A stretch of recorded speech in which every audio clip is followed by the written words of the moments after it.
we atokpe Ogbogbo. Ehere ni gwana. Adugbo. Adugbo. atokpo wo. Mo na ti. Inogun yimeti wa o zebe ibi emoge Ogbogbo.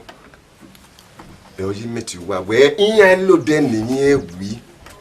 O si eni na ti ge na ti wa ya. Emi no pa ji mu bo yimeti Adugbo no ro. Adugbo si ibi wọ́n ṣe ọjọ́ ìwé emewe ọmọrin èkó yẹn ṣe nìyà ní mú òwe ke ọkọ̀ ìbọ̀ ṣèbí wa ọ̀wé yẹn gba yìí ke mú èyí ẹ̀rí nàgọ̀ mọ́gùn à rí mi rí hìyà ọmọ náà wà rẹ̀ àdúgbò ọ̀wé mi rí yàtọ̀ ìgbé rẹ̀ rí ní ìdàgbò mọ́gùn à rí yàgbé yẹn gùn à ìyá ìyá rí àjọ kìíyàn tó mẹ́rin èyí sọ́pọ̀tì àyẹyẹ ìmẹ̀ wà gún yà fẹ́ ìmẹ̀ sípẹ̀ tí wọ́n rẹ̀ òwe wo tó ti ń do akámẹ́rin àwọn yìí ìkàwọn ní adé yìí. Usanati. Uya watana na. Umaye se ugbo. Ifieta ya mugbo. Eni manebo yo ni makama wana no weti eba. Ogu de na bofin ma no ri no ka fian yoto. Nega gbere me du yo bi hi. Eni ya fefe ni e do kege ni ade. O jiniara kege ni ade ma ya bien. So pa kemi na ga ugbo ni.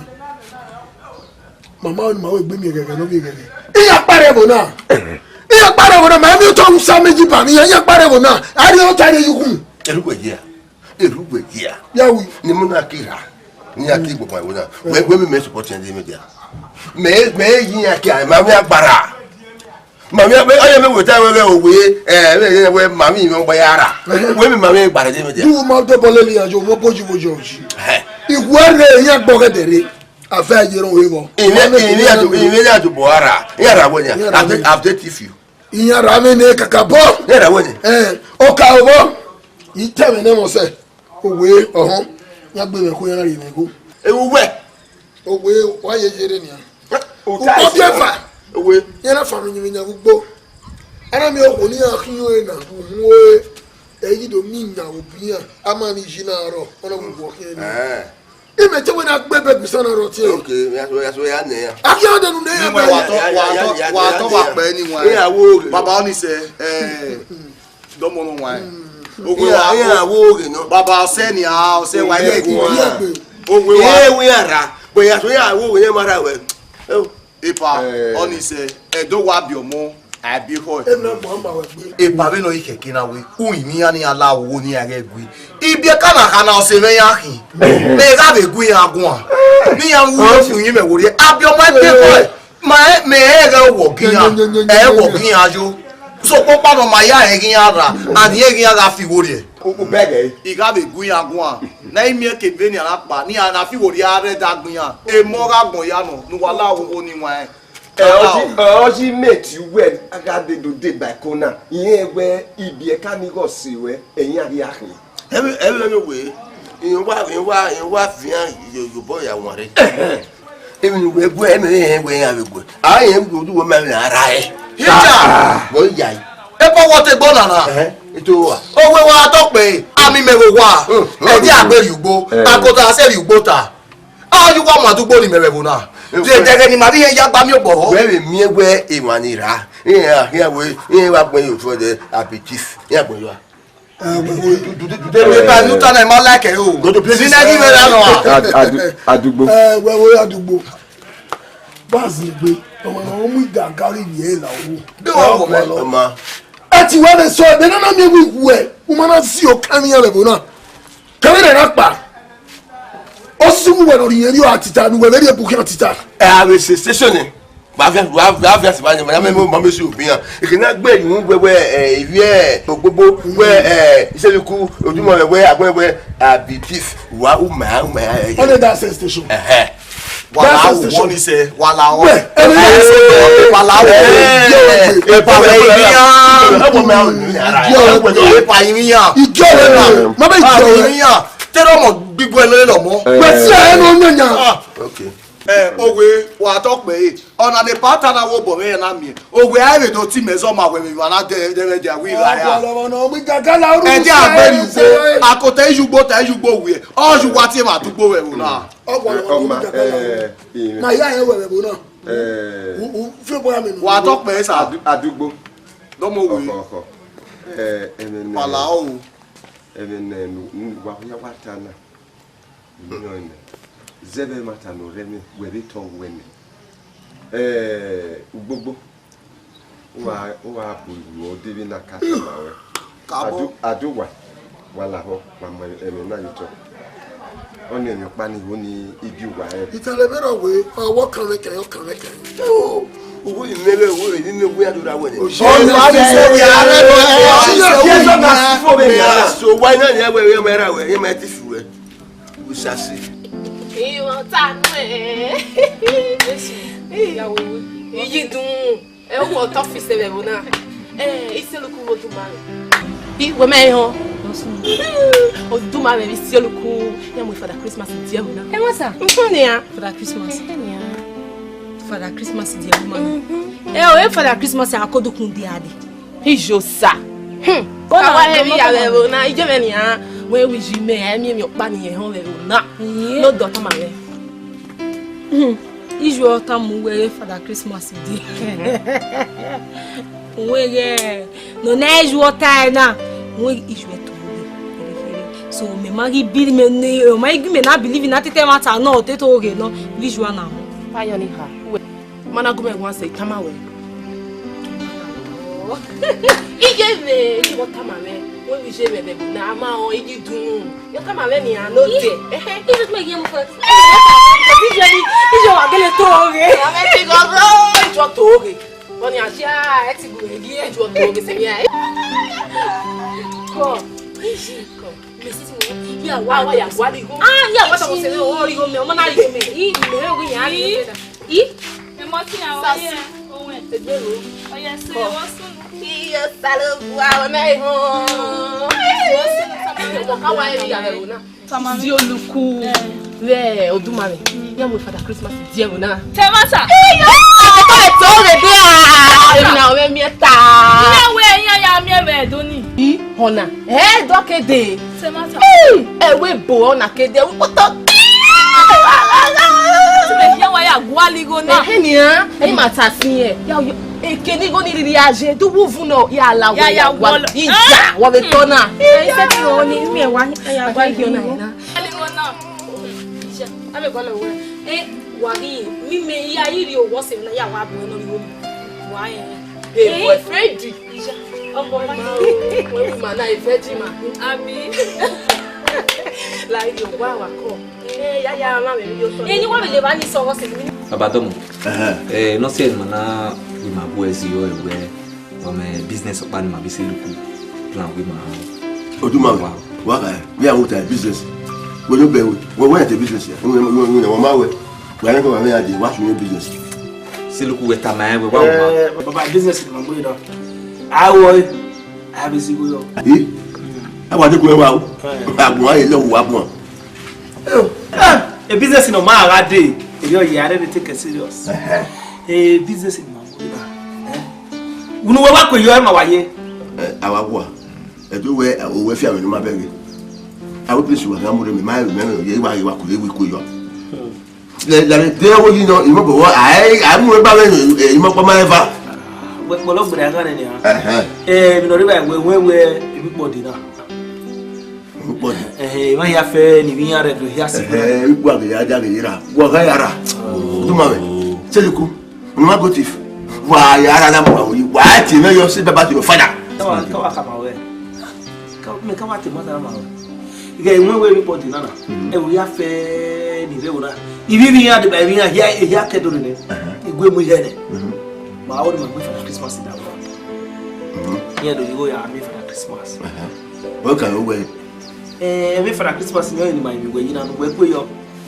I don't know say ma o nu we rai ni for Christmas. Ye na we wa. O ma so do wa gbe won ni.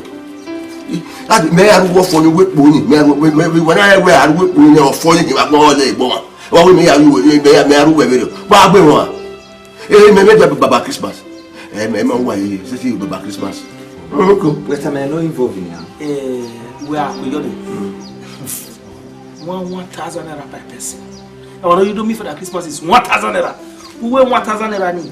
700 diga we. What? Yes now. Oh, 1,000. For what for Christmas? Yeah. Hey, go tiro.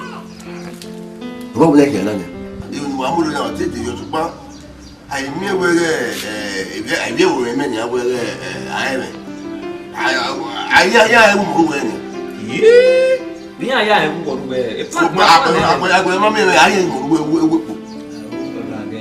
E plan ma plan iro e we avant bien na we mepo. Oguri edo or oguri eko abi oguri eko yen de lo pa wo travel wa si wo ai iye kemi po o kiana wo gbere e di amu we iye ko wala wa ma ele iye ko yen we we mi ru wa we ni ai ga ime no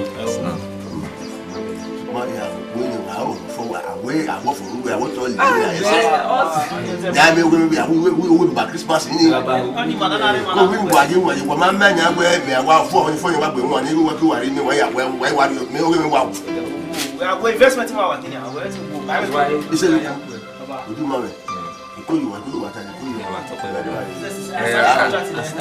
me ya we ko that's it wa ta pe àwọn do Hey, woman. Ogwe wa talk pe. Mo gé na ti wa. Ibi gbogbo do ka ma we. Iya mo Father Christmas day. Jesus.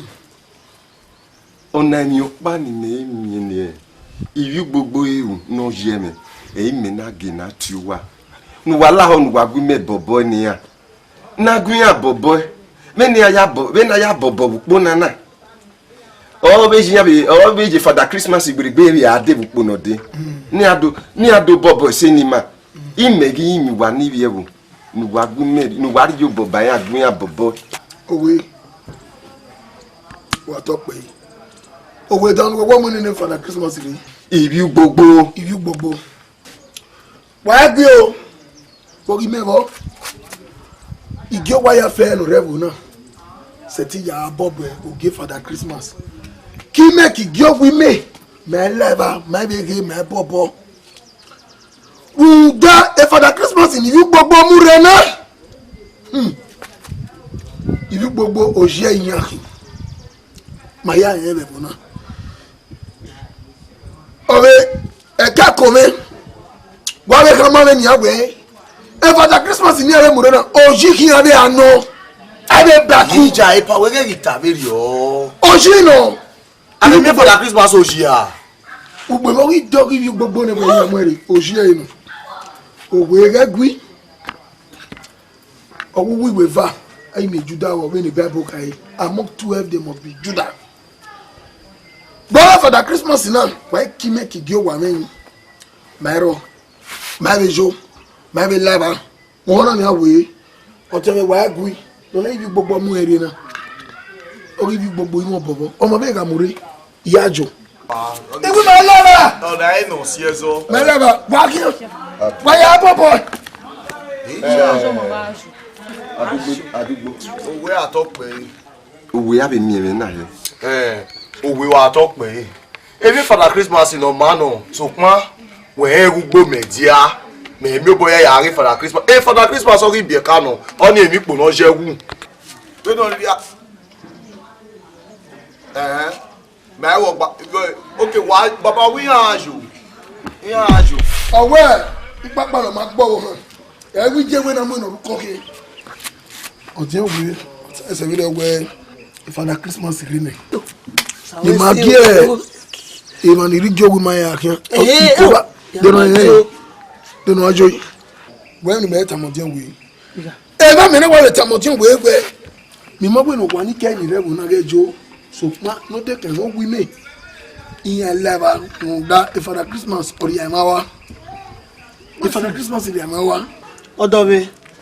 Wo se ni ke la jo ni me ya dupe Father Christmas jo teri e ba. E ajo. Ujo. Father Christmas. O wujo. Imi we ni me call you ori ona ni an. Gegun me hon. We mo se ro wa una ya re Father Christmas. Wa dan won odo alapa tere aro di go me. ene gele weta ya ogo rimina magi iwujo daji odogbe ama odogbe ai ga gbe me ma na ga for the Christmas do mo be no ya ga oni me ni me ke mo gbe ke for the Christmas ni e ba idupo ho oni ejo me for the Christmas wana e una siri ai bode mi polo Ogwagwa afina igbonkwa. Agwagwa. Ai siri me bode mi polo si ekimewe. Nu wi ale ya akia era ime be no go me. Siri me ka me ja we. Eru gbari ime ni me. Ini go hai. Then go ma mi afo. Ogwana ma ko rumeri ekun e. Ogwana ma je. E ma ta.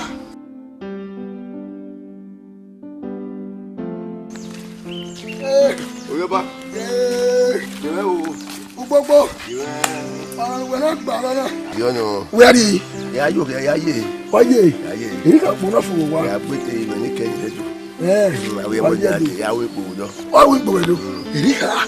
Oju gba lo. Ni ge na ti me. Ni ge na ti we. Ona nu we na ri do na wa we po do. We akwere mi ma agwa mi dia. Mo igwe ne mo bo ri ma. O titi bi a. Mo ya ye ki po ge na re. Ye ki po ge na re.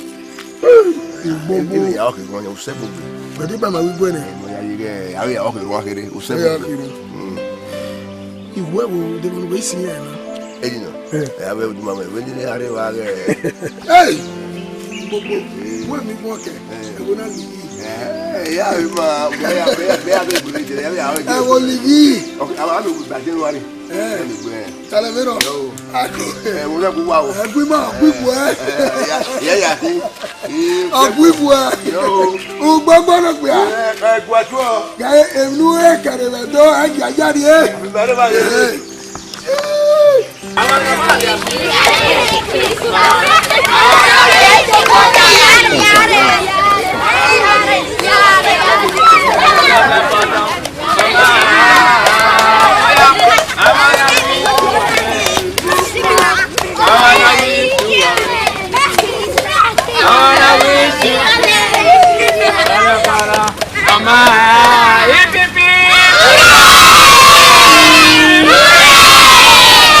Navidad, feliz Navidad, feliz Navidad, quiero guardar felicidad. Oye, feliz Navidad, feliz Navidad, feliz Navidad, quiero guardar felicidad. We wish you a Merry Christmas. We wish you a Merry Christmas. We wish you a Merry Christmas and a Happy New Year. Hip hip hip, hip hip. Jingle bell, jingle bell, jingle all the way. Dan dan dan dan dan dan dan. Everybody sing. Jingle bell, jingle bell, jingle all the way. Dan dan dan dan dan dan. Do you see that thing? Do you see that thing? Do you see that thing? Do you see that thing? Do you see that thing? Do you see that monkey daddy thing? Hey, oh bell, jingle bell, jingle all the way. Everybody sing, yo, jingle bell, jingle bell, jingle all the way. Die, oh yeah, jingle bell, jingle bell, jingle all the way. Let everybody sing, yo, jingle bell, jingle bell, jingle all the way. Everybody see, you see that thing? Do you see that thing? Do you see that piam piam piam piam piam piam piam? Hip hip hip, hip hip hip, hip hip hip, hip hip hip.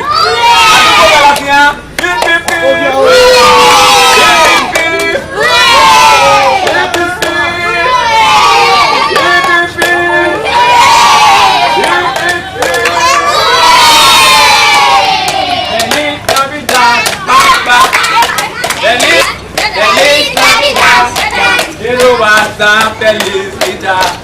Feliz Navidad. Feliz Navidad. Feliz Navidad. Quiero hasta felicidad. Bam, bam, bam, bam, bam, bam, bam. Feliz Navidad. Feliz Navidad. Feliz Navidad. Quiero hasta ya para ver. Bam, bam, bam.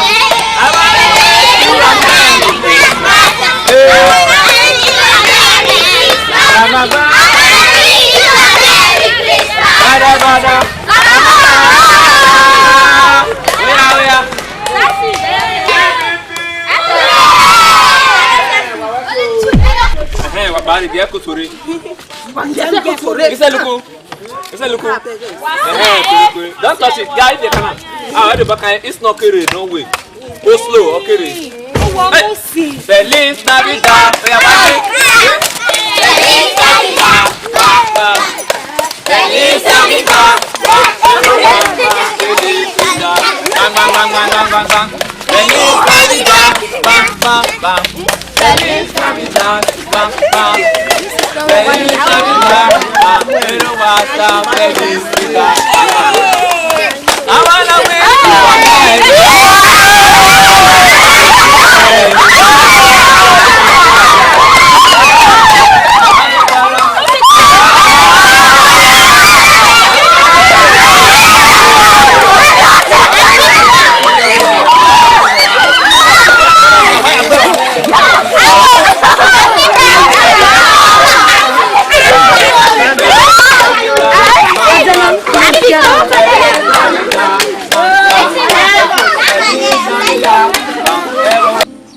Merry Wadoing, man.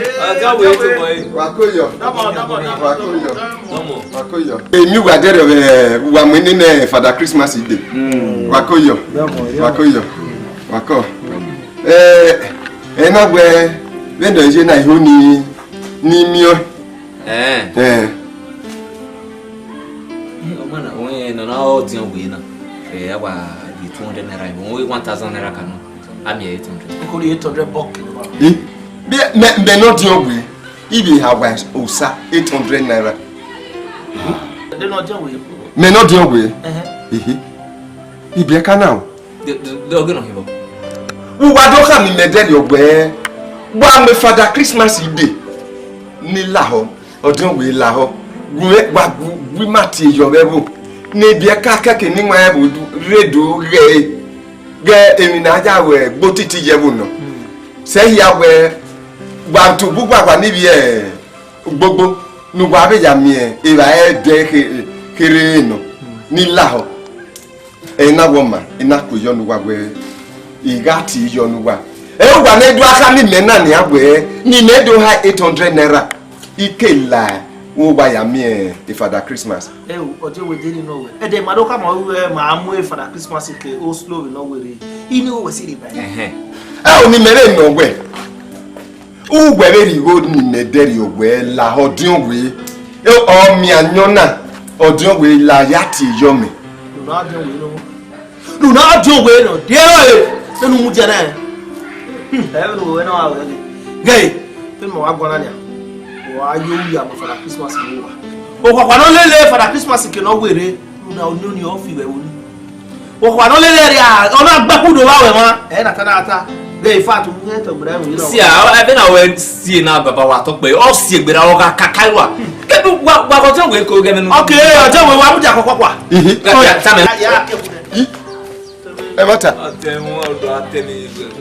What are you going to man? I'm with me. What has that talking about? Oh, Papa.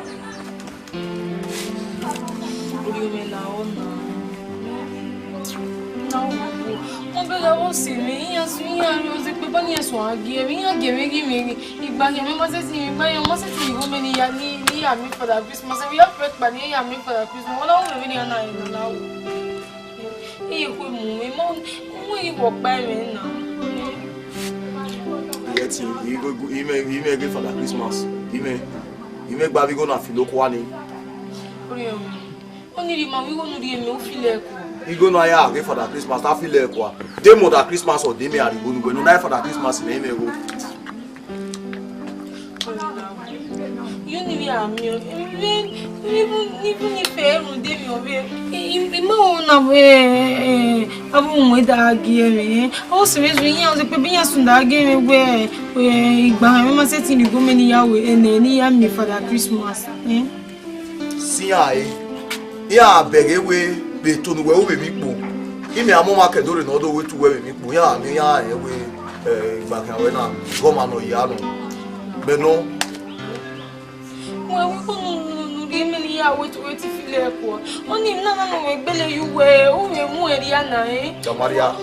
I'm Maria, we are many on you one.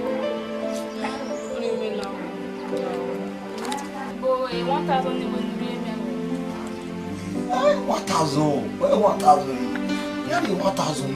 1,000 naira you were more when you now. Okay, was your baby and we must say, make you when we any 1,000 naira problem in me. When I need me, more do go baba. Bebuna. You 1,000 way. We carry munusu swimene wa sigo. Huh? Yeah. Munusu again go. I go film e pola. Munusu ne go gwe me. Osena. Sa so evi dagbe. Mo ke munusu ne o do ni eno ni o we ni na. Do ni wa no ni we mu me. Ike ga ri go mi o sa su. Carry wo mene. You can't go nowhere. Okay, Munusu Sune. When you war, me, 1,000. Oh, yeah, they bring Munusu Sune. Oh, Ose, 1,000 naira. They can only have me in your way. You said you will halfway. I am here for that Christmas. They don't go to me. Yeah, who? Yeah, war, good name, busy. The what you know. Me, I hold it on. Eh? Bébé o ìyàn pa mẹ́kẹ́rẹ́ òkè pa ọ̀rí ẹni ẹ̀mẹ́.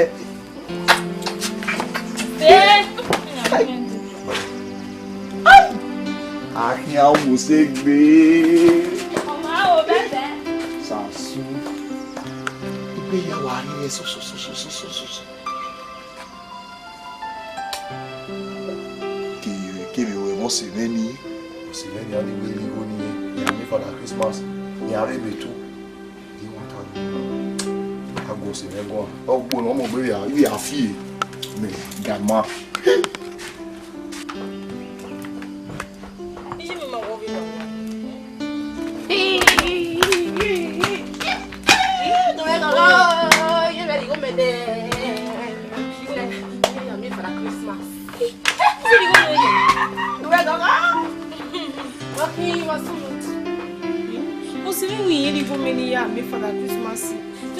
We have a vacation and we are for that Christmas. Why you worry, man?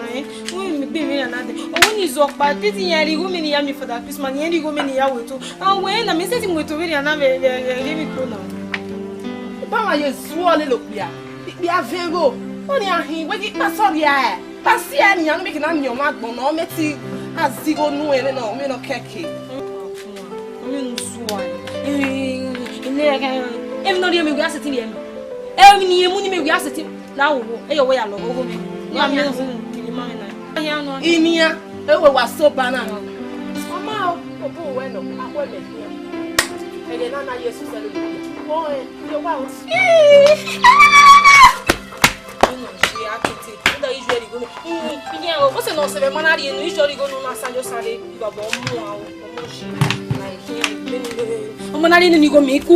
Jingle bell, jingle on the way. When your papa opens your everybody see. Jingle bell, jingle on the way. When your papa. Hey, pardon me. Why did you ever look at Bakamu? Who were wearing on what? And we are my woman. You know where they are there when I'm saying when I fire you. You go read that down and where you come walk. Yours. Yeah.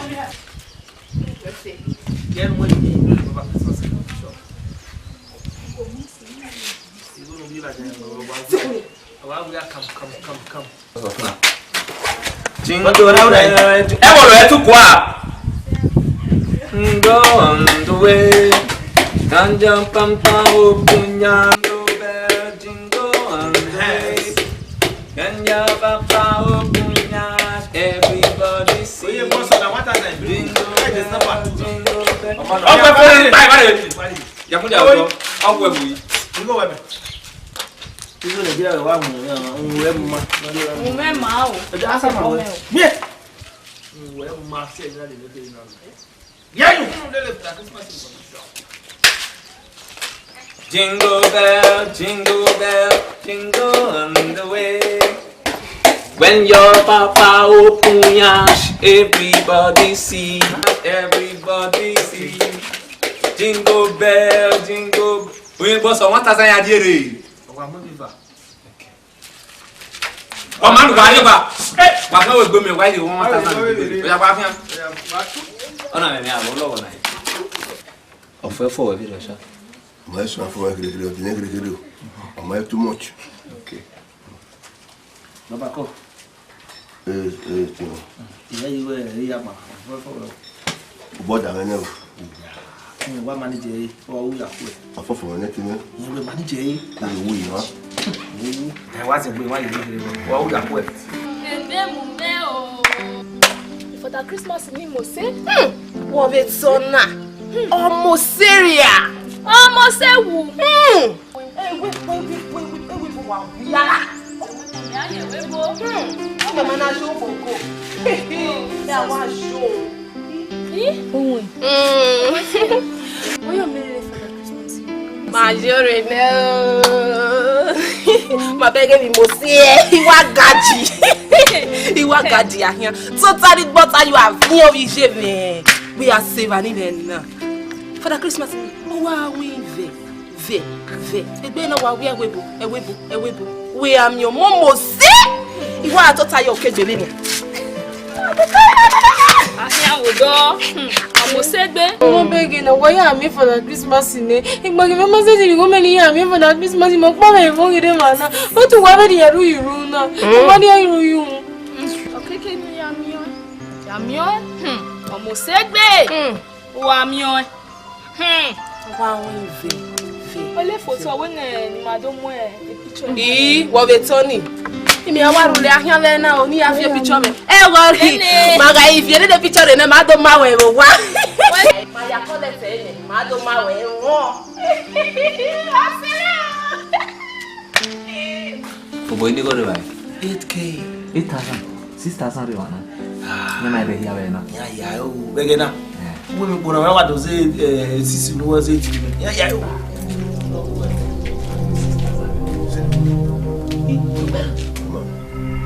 O agas lebo. Igo no mahwa. We wona we mo ngona. Wa ka ni wa kana. Adamu na kiwa. Iya. Na fo asa no ka no na ko cut money. Igo wa mo na ka wo wa na ni go no hin. Say this. Where you wa? Wolo wo we. Baba ofo bu gbo wa wa you do. Bila wa, we na ko ni. Na de Chris. You know say we no wa for wo wa. Adamu na aka. For say go na wo ka ni money. Huh? Okay, you go back on. But you can't go back. Oh, now ba, e kian take we. Who dey tell you ready?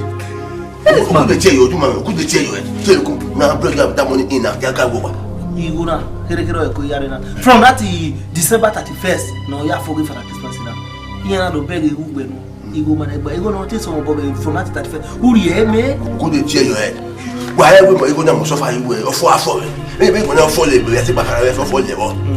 Oju mo gba mo re ka wo na wo. Aye ka be you ka bo yi ni go na. Hey, what has that ka ire ma? No why expose me? What has that ka ire ma? Na the crew why expose me? What that wo gafa wa. Egin ado be we no do ria business na wa. Ogun ba na me dey wo me. Ah, me have you pan. Ya de ka de ya de.